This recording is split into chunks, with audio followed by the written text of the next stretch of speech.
The Switch 2 hacking scene gets even darker. Nintendo scrambles as files are leaked online. Crimson Collective, an anonymous hacking group, hold Nintendo at ransom. All done right at the brink of the Pokémon Z-A launch. What do these files mean, and how did this hacking group infiltrate Nintendo? What does this all mean for you as a Switch 2 owner? We'll speak about it in this video.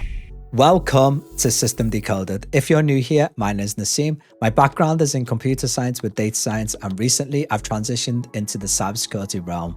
What we do on this channel is we take complex systems and break them down into a simple format. I provide the framework and deep insight for you to understand. Just a disclaimer, on this channel, I do not promote any forms of piracy. This content is made for educational and speculation purposes only, so viewer discretion is advised. In typical fashion, we'll break this video down into 3 distinct parts. In part number 1 of the video, I'll give you direct updates on this leak. I'll explain where it's come from and who are the hacking group Crimson Collective. In part number 2 of the video, we'll discuss the cybersecurity framework and the 6 stages utilized to actually infiltrate Nintendo and hold them for ransom. And then in part number 3 of the video, we'll speak about future implications and what this means for the gaming landscape as a whole.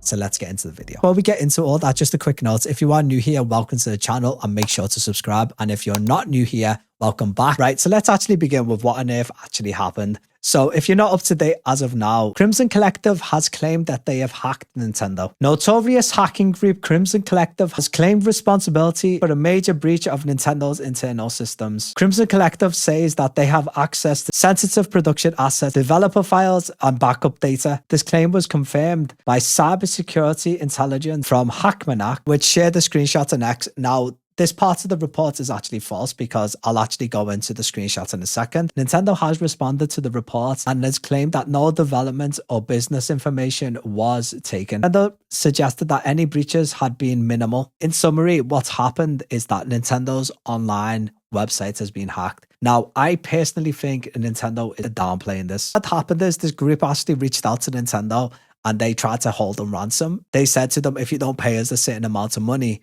we'll basically release more files. This is Nintendo's response to the allegation. We need to decode what's actually going on and what's true and false based on the data we've seen. So first things first, let's have a look at the screenshots and understand where it's come from. So what on earth are these files? These are from AWS. These are from Amazon Web Services.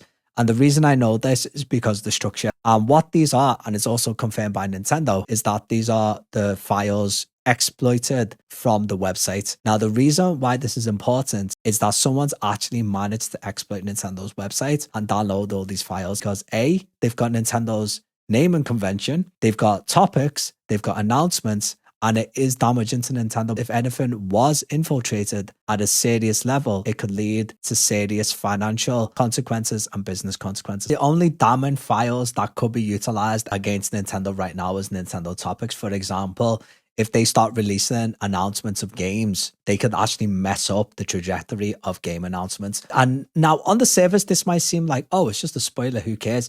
No. Do not make that mistake. This is a huge thing for Nintendo because, for example, let's say Nintendo's planning to launch a certain product and this goes for anything.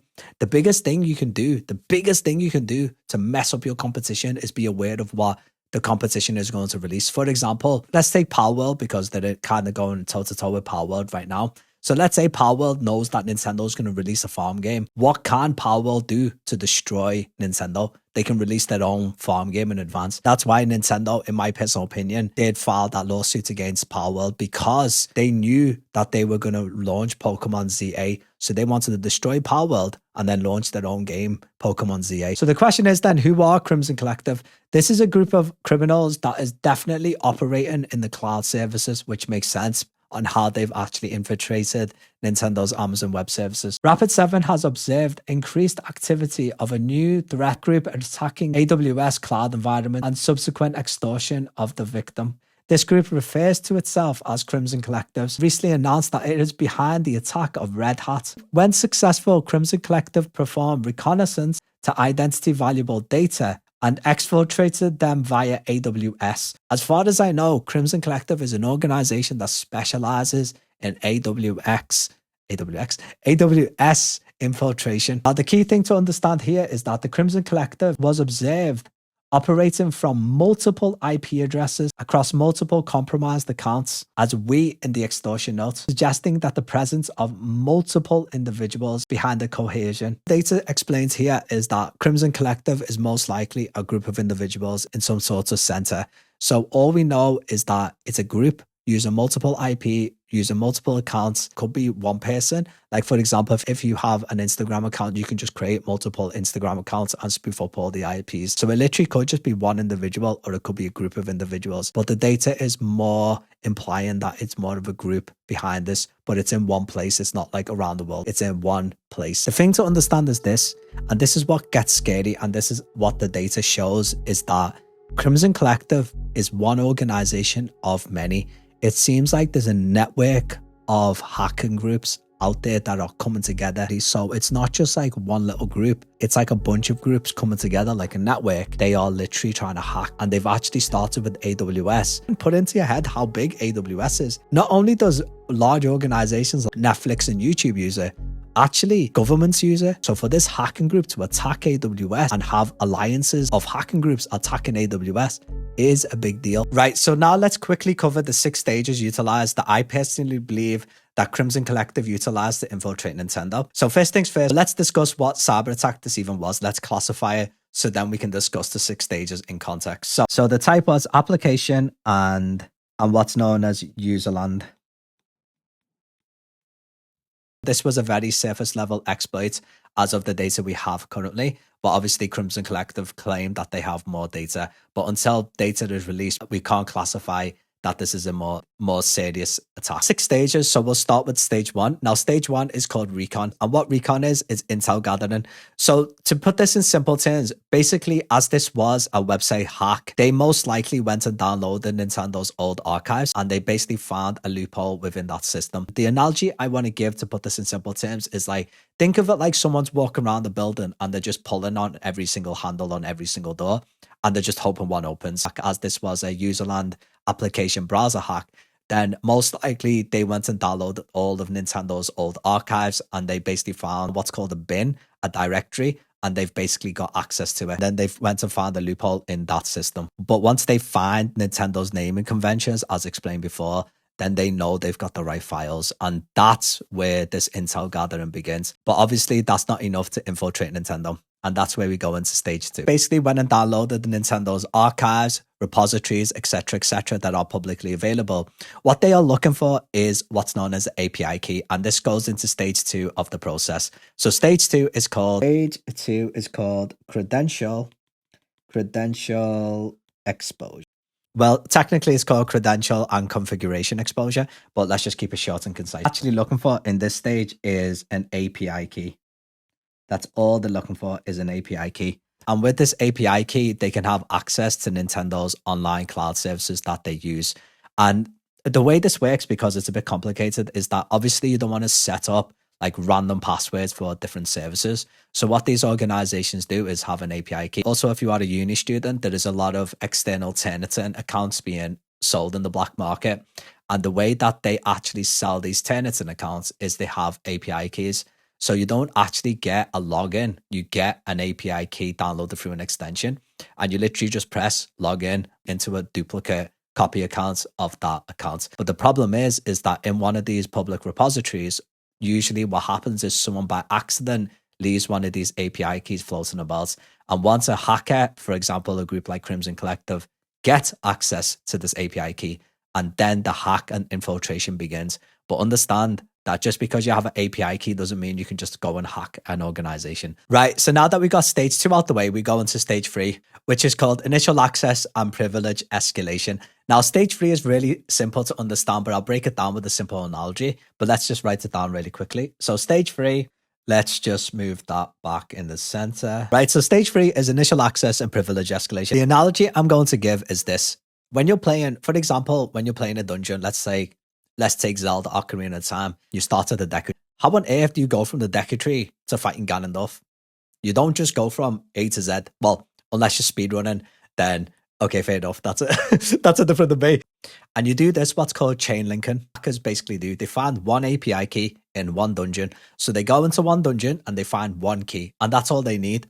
Because that one key, that one API key, can then be utilized to access other software. And usually the sad part is that API keys usually open doors to many different things, and they try to find other softwares that Nintendo might be using. So for example, if they're using some sort of AI generation software, this is called chain linking. You escalate your privilege by literally finding one key, finding another software, and then you basically find another key within that software. Stage 4 is simply data collection.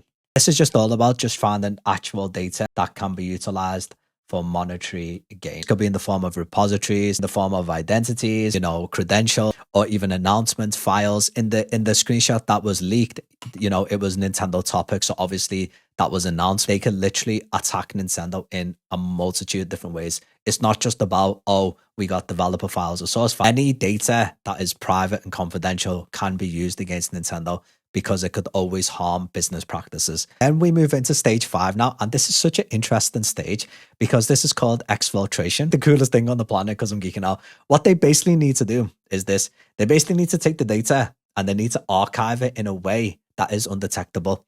So for example, if you get a piece of data and you find this valuable data, you have to get it through Nintendo's channels without Nintendo actually seeing you. So what they do, they need to send that data along the pipeline without it being detected. Obviously, if you're working at Nintendo, for example, and you're just logging into your computer and you're like, I'm just doing my job. And then all of a sudden you see like gigabytes of data just being downloaded. Obviously, you're just going to hit that cancel button and file the alarm. So what they do, they need to take that data and download it undetected. And the way they do that is downloading in bits. So it seems like another colleague is just downloading it. Finally, stage 6 is all about extortion. This is where the leaks happen, the proof of the files, things like that. So this is where you start seeing snippets of like screenshots that only Nintendo's internal users will have access to. This is where hackers will then use these files as a form of ransom. Right, so now that we've covered that, let's speak about the future implications and what this means for the gaming landscape as a whole, and also the switch to hack and emulation space. It shows that Nintendo is not impenetrable. So that's the first thing. Also, Crimson Collective is one of many alliances that are trying to hack Nintendo as of now.